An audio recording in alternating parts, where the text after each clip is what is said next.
incredibly relevant today, Zionism. Specifically, we're going to be looking at the aspirations, aims, and accomplishments of this movement. And what better way to do that than by kind of cracking open a time capsule from 1938? Yeah, time capsule. That's a perfect analogy. We're diving into a pamphlet published by the Zionist Organization of America, and it's not just like a dry historical document. It's really a window into how the movement saw itself at a pretty pivotal moment. So imagine this. It's 1938, tensions are rising in Europe, and you come across this pamphlet. It's titled Zionism, its aspirations, aims, and accomplishments. What's the first thing you notice? Well, the title itself is fascinating, right? It suggests a movement already in motion, already achieving its goals. But to really grasp the pamphlet's message, we have to kind of start with the term Zionism itself, because it's had a pretty fascinating journey. Okay, let's unpack that. I mean, most people have heard of Zionism, but its meaning hasn't exactly stayed static over time, has it? Not at all. Hmm. Initially, Zion referred to a very specific area in Jerusalem, the ancient city of David. Over time, it evolved to encompass, this broader symbol of Jewish life in Palestine. Right, and then by the Middle Ages, it took on a much more spiritual and political meaning, didn't it? It's almost like this yearning to return to their ancestral homeland. Absolutely. You see this longing reflected in Jewish prayers, literature, really, for centuries. But by the late 19th century, Zionism takes a bit of a turn. It becomes less about this religious yearning and more about actually establishing a real, politically defined Jewish homeland in Palestine. And that's really where our 1938 pamphlet comes in.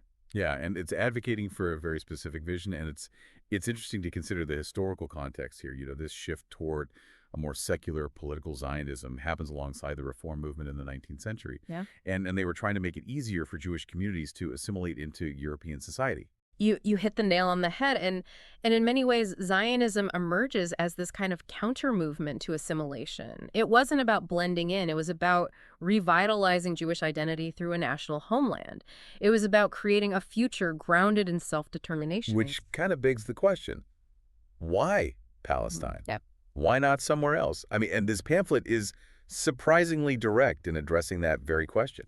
It is. It's intriguing because the pamphlet actually acknowledges those who view these accomplishments of Jewish colonization in Palestine as almost miraculous. But it pushes back on that idea. They argue that this wasn't some overnight phenomenon. So they're saying, hold on, this wasn't just random. There's a reason for Palestine. Exactly. They point to the decline of Jewish colonies in places like Argentina that happened around the same time. It's suggesting a deliberate shift in focus rather than some miraculous blossoming. They're emphasizing heritage over just a simple historical connection. Yes, the pamphlet really stresses that Palestine wasn't just a historical footnote for the Jewish people, it was their rightful land. The place where Jewish culture could not only be revived, but thrive in a way that simply wasn't possible elsewhere. But of course, the pamphlet couldn't completely ignore what it called the quote-unquote Arab problem. And this is where things get really complicated, even back in 1938. This is where we really start to see, I think, the inherent tension in the Zionist vision playing out. Yeah, it's pretty bold how directly they confront this issue of the Arab population already living in Palestine. And they don't really mince words, do they? Not at all. They lay out a series of arguments to counter Arab claims to Palestine, and they do so forcefully. For example, they claim that Palestine wasn't historically the Arabs' homeland, and that their presence there was relatively recent and small in comparison. They also highlight the lack of a unified Arab national identity at the time. They point to all these divisions among different tribes and religious sects. It seems like the strategy was to really try to minimize the significance of the Arab population there, almost trying to erase them from the picture entirely. Well, it's important to remember this pamphlet was written in 1938, right? Tensions are rising in Europe, nationalism is on the rise, and conflict is escalating in Palestine itself. And we can't forget about the influence of British policy and propaganda at the time, which often downplayed Arab aspirations for independence. It's a good reminder of how crucial it is to consider the historical context when we're trying to understand something like this. But let's not lose sight of the Zionist organization itself here. They present themselves as this very well-organized global operation in this pamphlet. Yeah, it's clear they're not just a grassroots movement, right? They highlight their sophisticated financial mechanisms. They talk about their very structured internal hierarchy. They even mention different branches, each with its own approach to Zionism. It's fascinating to see that kind of diversity of thought within the movement. And they're not shy about their global ambitions either. I mean, this pamphlet practically bursts with pride when it talks about its impressive membership numbers. Of course, a large membership, implies broad support for their goals, but they also acknowledge the financial limitations faced by a lot of Jewish communities, especially in Europe, and it hints at this need for support from other parts of the world. And this is where things get really interesting, because to achieve their vision, they needed more than just ideology. They needed serious financial backing. And that's where institutions like the Jewish Colonial Trust and the Jewish National Fund come in. No, they weren't just, collecting donations. They were strategically investing in the future of a Jewish state. Absolutely. The Jewish Colonial Trust, which was set up in 1899, was specifically designed to finance Jewish businesses in Palestine. And then the Jewish National Fund, founded just a few years later, was all about acquiring land. And it wasn't just about buying any land, was it? No, not at all. Their land purchases were incredibly strategic. They focused on acquiring land for Jewish farmers, often in areas that were considered, less fertile or more challenging to cultivate. It was about reclaiming the land, making it productive, and ensuring Jewish ownership. Exactly. Their goal was to build a strong agricultural base, which was, a core tenet of their vision for a self-sufficient Jewish state. What I find so remarkable is the timing of all of this. I mean, this is the 1930s. The Great Depression is crippling economies worldwide. And yet here they are, raising millions, funneling it into Palestine, it's essentially building a nation in waiting. It speaks volumes about their commitment and organizational prowess. It really does. The Zionist organization clearly understood the power of tangible progress. This pamphlet with its, detailed accounts of land acquisition, these agricultural settlements, the industrial development, it wasn't just propaganda, it was a progress report. Right. It was designed to demonstrate their commitment to making their vision a reality. And it worked, didn't it? By the time Israel declared independence in 1948, they had functioning institutions, a growing economy, and a population that was, at least in part, prepared for statehood. There's no doubt that the groundwork that was laid by the Zionist organization in those preceding decades, particularly their focus on economic development, was essential to Israel's survival, especially in those early turbulent years. It makes you think about the power of long-term vision, strategic planning, and really just relentless dedication. Yeah. They faced immense challenges, internal divisions, external opposition, a global economic crisis, but they never lost sight of their objective. And that's what makes this pamphlet, published in 1938, such a valuable historical artifact. It allows us to look back and understand not just their aspirations, but their methods, their successes, their miscalculations. It's a reminder that history is this complex tapestry of dreams and struggles and unintended consequences. This deep dive has, taken us through the evolution of Zionist thought, the complexities of the Arab problem, and the Zionist organization's really impressive economic program.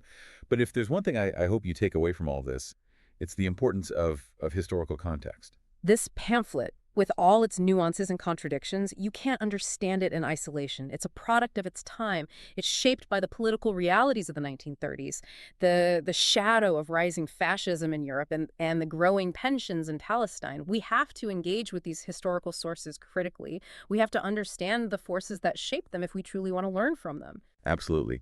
And as we reach the end of this deep dive, I want to leave you with a final thought. The pamphlet closes with this really powerful and some might say haunting statement. It says, Zionism realized implies not only an independent Jewish state in Palestine, but a liberated Jewish people in the countries of the diaspora. What does that truly mean?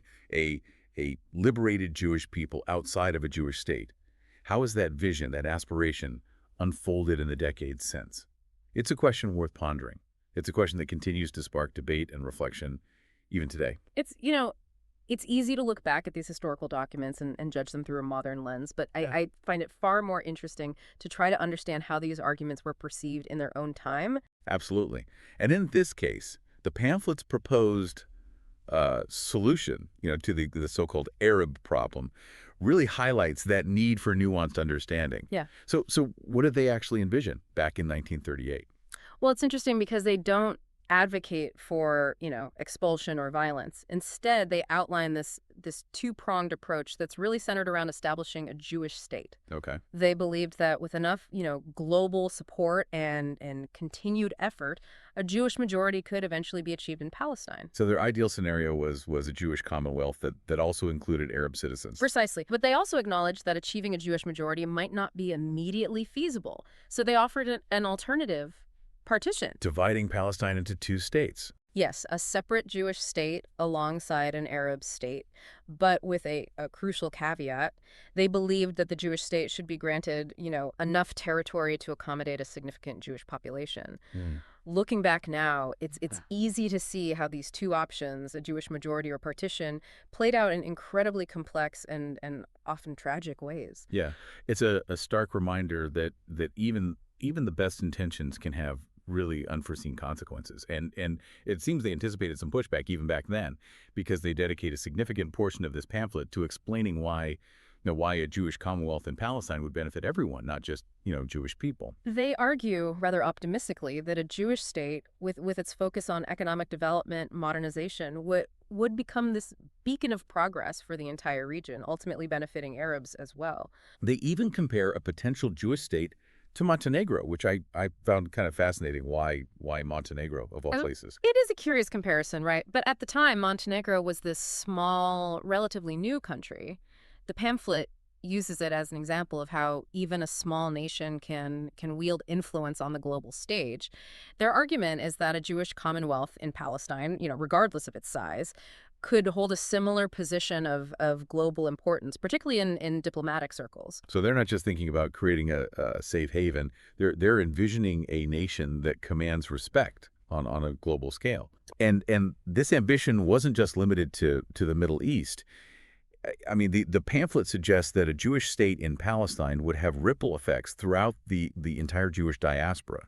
And this is where that really intriguing concept of a liberated Jewish people comes into play. It's a powerful idea. They argue that the very existence of a Jewish state in Palestine would fundamentally change how Jews are perceived and treated globally, even if they didn't personally emigrate. So it's about more than just physical safety. They're talking about shifting global perceptions, challenging these deeply ingrained prejudices against Jewish people. Precisely. They believed that a sovereign, a successful Jewish state would dismantle these harmful stereotypes, that it would force the world to recognize Jewish self-determination and their contributions to civilization. It was a bold claim, and it raises questions about how this liberated existence would actually look different for Jewish communities in various parts of the world. It's certainly a question worth pondering even today.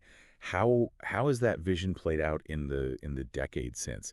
I mean, this pamphlet offers this fascinating snapshot of the Zionist vision in 1938, but to grasp its full implications, we have to consider what they got right, where their predictions fell short, and the often unforeseen consequences that unfolded, over time. But it wasn't just about, ideas or aspirations. This pamphlet really highlights the incredible amount of groundwork they laid, especially when it came to building a strong economic foundation for a future Jewish state.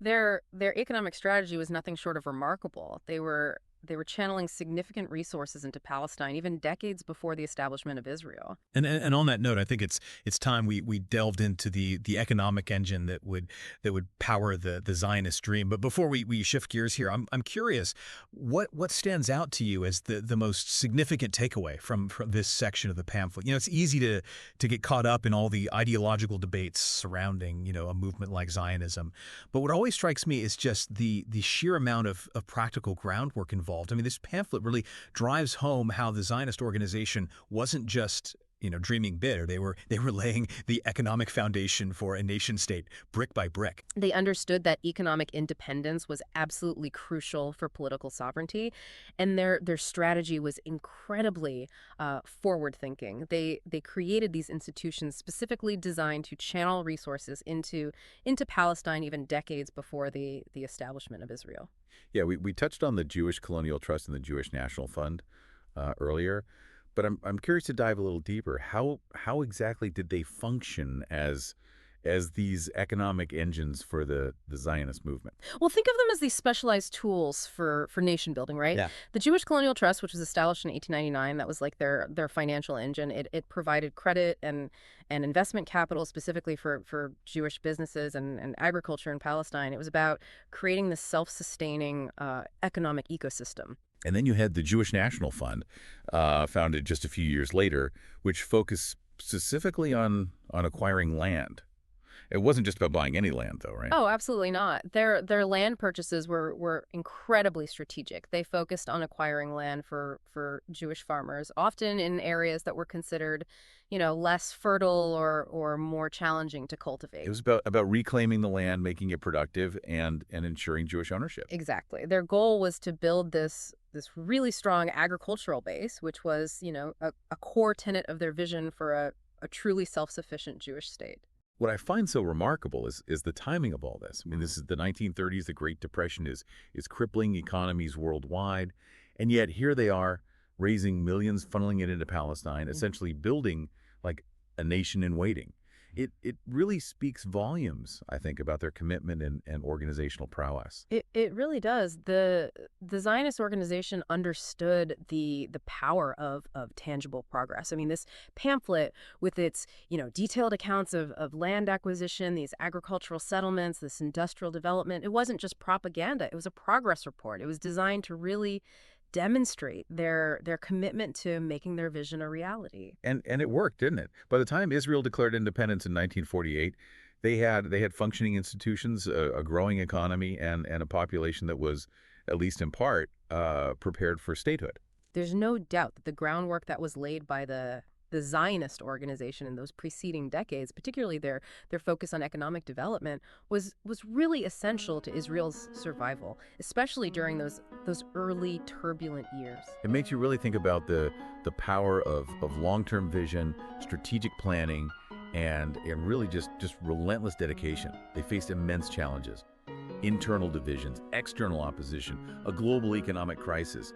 But they never lost sight of their objective. And that's really what makes this pamphlet, published in 1938, such a valuable historical artifact, I think. It allows us to look back and understand not just their aspirations, but their methods, their successes, their miscalculations. It's a reminder that history is this complex tapestry of dreams and struggles and unintended consequences. Well said. And on that note, I think it's time we wrap up this deep dive. We've covered a lot of ground today, from the evolution of Zionist thought to the complexities of the so-called Arab problem. Yeah. And of course, the Zionist organization's really impressive economic program. We've also seen how these historical documents can really provide insight into not just the past, but also the present. Absolutely. The echoes of these debates are still felt today. Yeah. And it reminds us all of the importance of engaging with history in a thoughtful and nuanced way. So to our listeners, we encourage you to keep exploring, to keep asking those tough questions. And until next time, thanks for joining us on this deep dive.